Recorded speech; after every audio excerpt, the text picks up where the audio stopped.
Për herë të parë po bëhet renovimi plot në Galerinë Kombëtare të Kosovës. Gjithashtu në kuadër të këtij intervenimi është parë si i domosdoshëm krijimi i hapësirave për deponimin e veprave të fondit shtetëror të saj, që deri më tani kanë qenë në një hapësirë të papërshtatshme.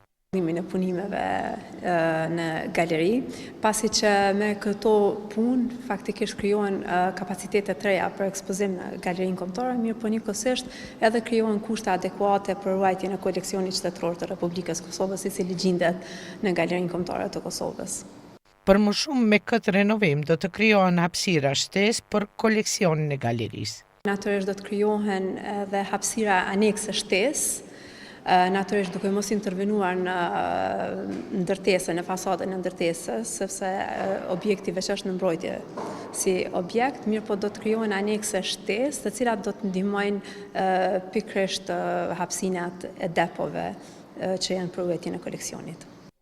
Sallat ekspozuese do të kenë lartësinë e duhur për ekspozim. Do të intervenohet në ndryshimin specifik dhe ventilimin. Ky projekt pritet që të zgjasë 9 muaj, i cili do t'i përmirësoj kushtet në aspektin funksional dhe teknik të ndërtesës, duke krijuar kushte optimale për ekspozim, krijimtari dhe zhvillim të aktiviteteve artistike.